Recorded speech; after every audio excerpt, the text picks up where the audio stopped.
Chiefs Kingdom, it is Mock Draft Friday, the third edition of Mock Draft Friday for the 2026 NFL season. Here on the Chiefs Report by Chat Sports, we have put together yet another 7-round mock draft for this team today for you guys. And boy, oh boy, am I excited to show this one off to y'all. Because I think this is our best mock draft on the channel yet. I am not going to lie about it. I'm not going to sugarcoat things, but I truly feel that way. Before we jump into it, let's familiarize ourselves with the Kansas City Chiefs draft pick. So we have the 9th overall selection in the first round. We also have the 29th overall selection in the first round, although it's not currently on that list. We have the second round, 40th overall pick, our 4th round pick in the 109th overall. We also have our 3rd round pick, although it's not currently on this list. It looks like this one is updated for a trade that we've made afterwards, which we'll show you guys in just 1 second here. So keep in mind, we would also have that 29th overall pick and that 3rd round draft pick, but also several picks on day 3 as well. 3 5th-rounders and a 6th rounder to keep in mind.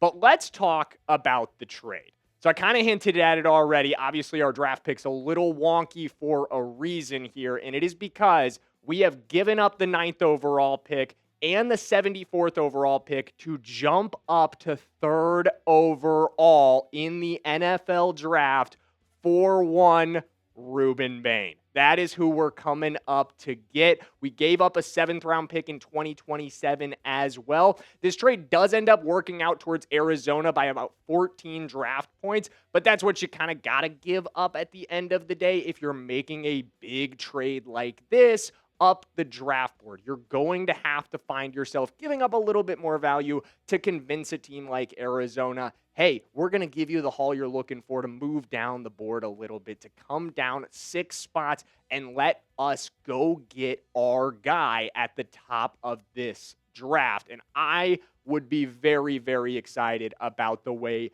this one landed out. I would be super, super thrilled if we could ultimately select Rueben Bain 3rd overall because, guys, the impact that he would have day 1 would be unfreaking believable for this team. It would be absolutely massively needle moving if we could end up selecting Rueben Bain. We've talked about the issues that this team has had getting after the passer over and over again on this channel. We've talked about the difficulty that they've had making that a priority, making that a strength over the last couple of years, really, but especially this last season. Just an inability to consistently get after the QB.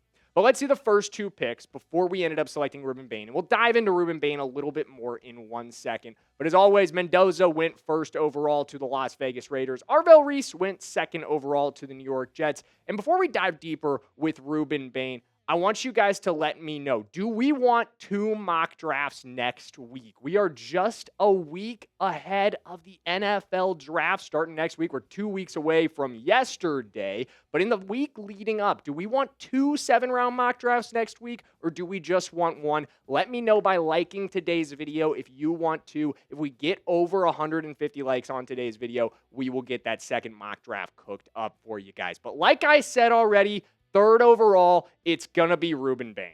And this would be, I think, a franchise-defining trade. I talked about this earlier today because we broke down the rumors that have already been swirling, the reports that have been swirling that Rueben Bain is of interest to the Kansas City Chiefs.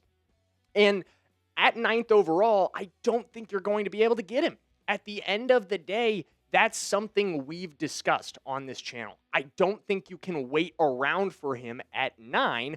But again, we know edges of interest. We know why edges of interest. This team has struggled to get after the passer the last few seasons. And Ian Rappaport made it as clear can be that the Kansas City Chiefs are doing their homework. We know they had a top 30 visit with Rueben Bain on Thursday of this past week. We know he's been in Kansas City meeting with Steve Spangnuolo and Andy Reid. And Ian Rappaport, the first team that came to mind for him when he was talking about teams that might be interested in Rueben Bain was us. He said, you've got the Chiefs. You have the Saints at 8. They're ahead of us, but the first team that comes to mind for him is still Kansas City.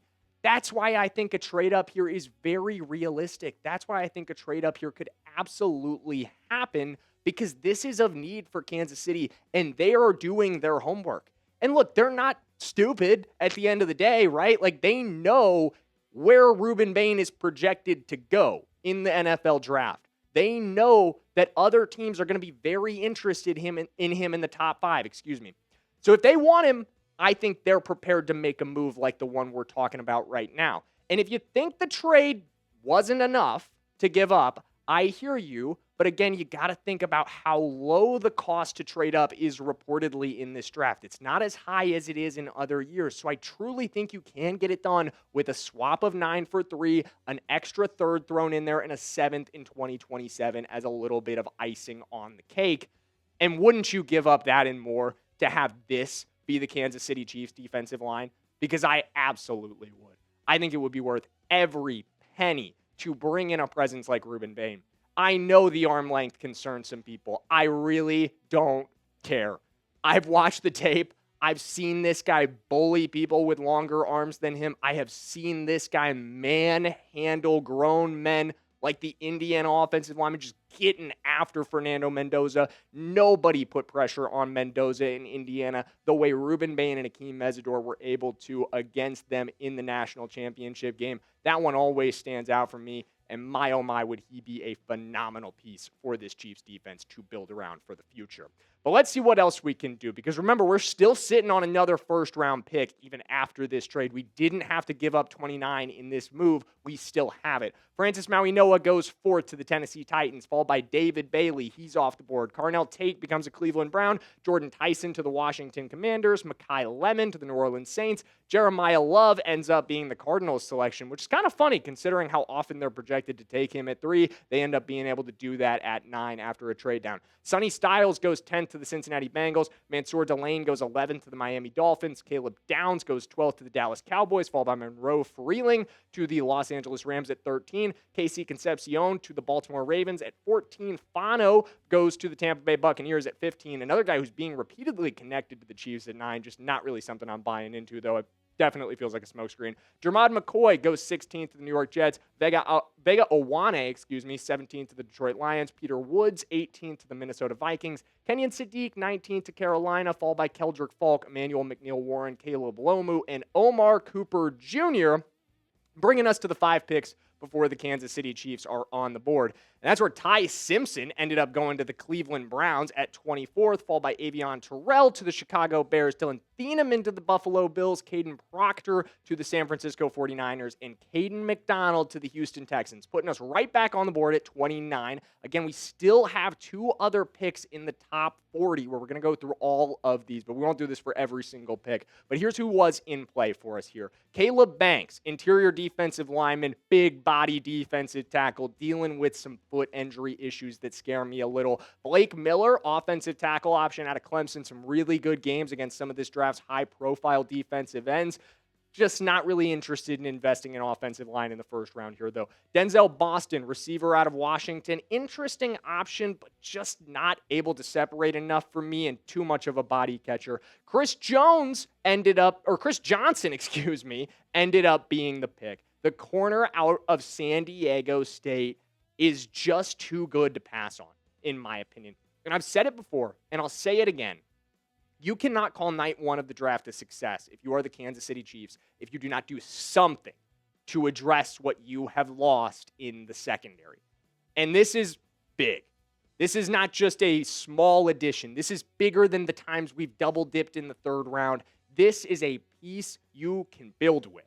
He is a truly unbelievable athlete, 93rd percentile athlete among all NFL corners, a 9.82 RAS score, his size really being the only thing that holds him back at the end of the day, and I think he's got fine size. All those grades are in the 7s, makes up for it with really solid strength, and my oh my, those speed and explosiveness scores pop off the page.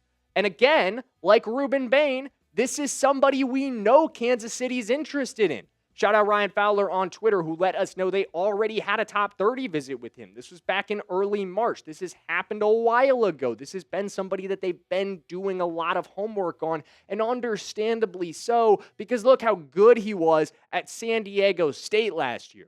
Of course, that is Mountain West level competition. He's going to have to take the jump. That is a huge part of the evaluation with Chris Johnson. How could it not be?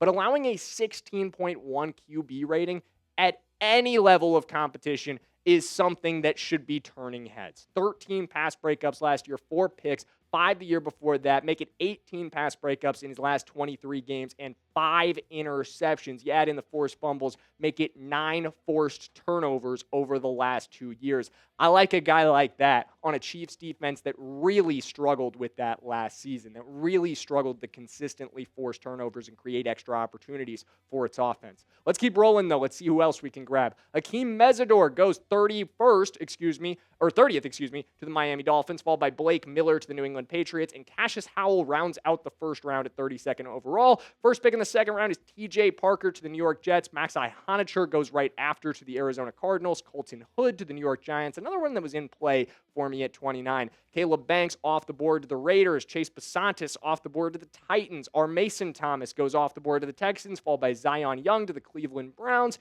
And that puts us on the board at 40th overall, where we had these options that I was really considering. C.J. Allen, an opportunity to add an inside linebacker, somebody that could give a little bit more competition for Nick Bolton, replace what you lost in Leo Chanel, and honestly be an upgrade over Leo at the end of the day.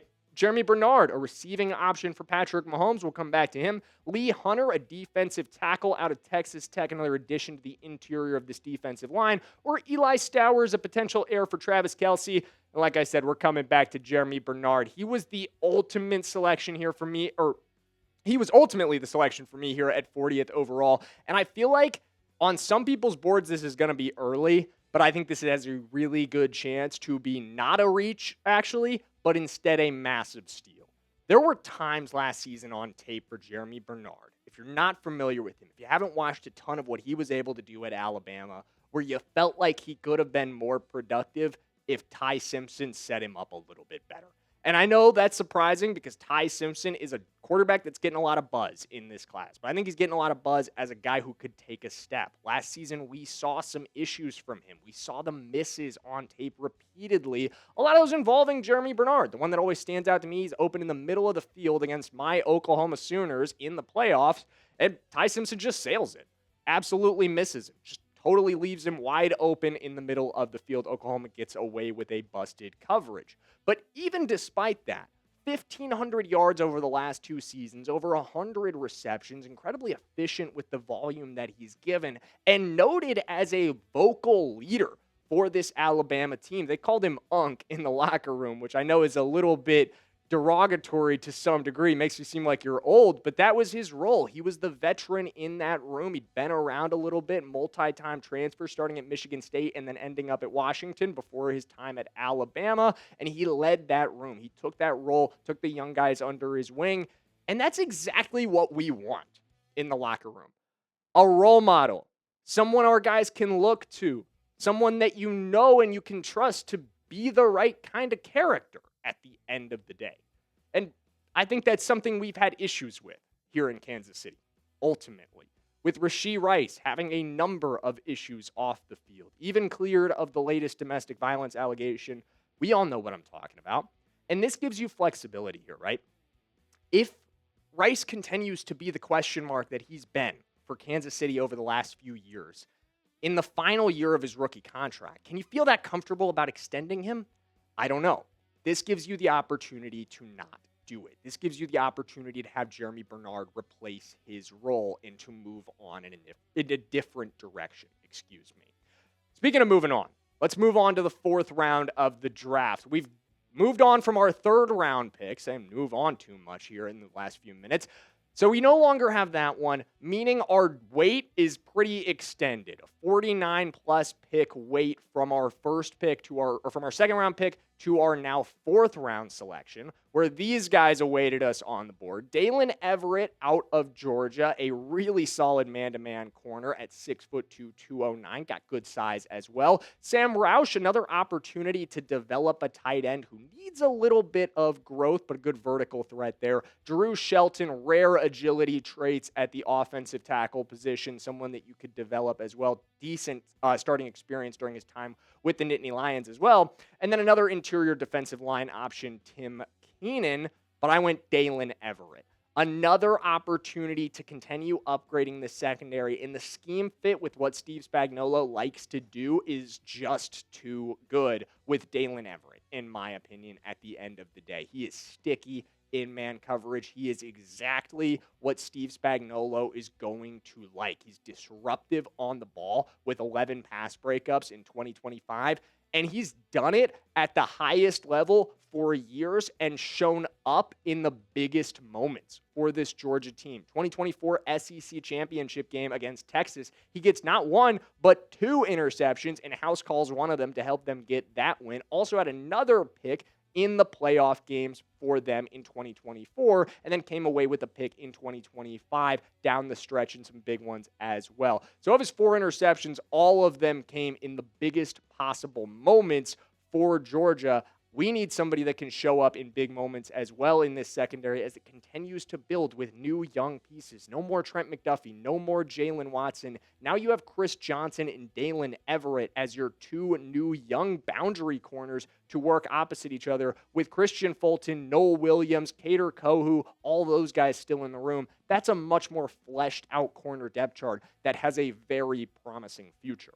Let's look at the final 4 picks of the draft, though, as we round this thing out. Kaytron Allen, I'm kind of in love with this pick for the Kansas City Chiefs in the 5th round. We need a power back. I've said this over and over again. This team right now is missing a short area back. That is exactly what Kaytron Allen can be for you, and he will be there in the 5th round if my mock drafts are lining up with the way things are going in real life. We finally get that tight end I was talking about. Josh Cuevas comes over later in the 5th round. Functional tight end out of Alabama, 6'3", 245 pounds. Nice size, good move blocker as well, and he added some receiving value for Alabama with about 400 yards receiving last season. I really like the project shot that were taken at the end of the 5th round as well on the Dame Tucker. If you're not familiar with this dude, which fair enough, he played at Western Michigan, but he played damn well at Western Michigan last year. 14 and a half sacks to lead the MAC, last year. Really, really good performer at a low level of competition. Obviously going to be a project to see if he can translate that to the NFL level, but I think it's worth taking a chance on at the back end of the 5th with as much as this team has struggled at getting after the passer. Adding him and Rueben Bain to this room, I like that idea a lot. Lastly, Jalen Catalon, a safety addition for you. Brian Cook out the picture here. I don't think Catalon's going to be a day 1 starter, but he could if you need him to. He's got a ton of experience. He's significantly older at 24 years old. Injuries have been an issue for Catalon at times in his career going back to Arkansas, but productivity has never been an issue for Catalon. Always around the ball, always forcing turnovers. But let me hear from you guys. This is my mock in its totality. I want to know your grades. We did 2 first-round picks. We got Rueben Bain and Chris Johnson. Following the trade, we moved off of our 3rd, so we picked Germie Bernard in the 2nd round, then had to wait until 109, 69 pick gap there for Daylen Everette. Then we got Kaytron Allen, Josh Cuevas, Dame Tucker, and Jalen Catalon on day 3. Let me know, what grade are you giving this mock draft if this is how it played out for Kansas City in real life? Do you think we hit the goals here? I think we absolutely did. I think we addressed the major needs on this roster. I think we got another receiving option for Patrick Mahomes, something of major concern. We rebuilt the secondary in significant ways and gave it a promising future, and we upgraded this team's ability to get after the passer in 2 separate areas with a massive move up the board for one of the best players in the entire draft class in Rueben Bain and a project shot at the end of the 5th into Dame Tucker. Let me know, though, what would you grade this mock draft? And that's going to do it for us here on this episode of the Chiefs Report by Chat Sports. Thank you for watching. Make sure you hit that sub button, and we'll see you in the next one.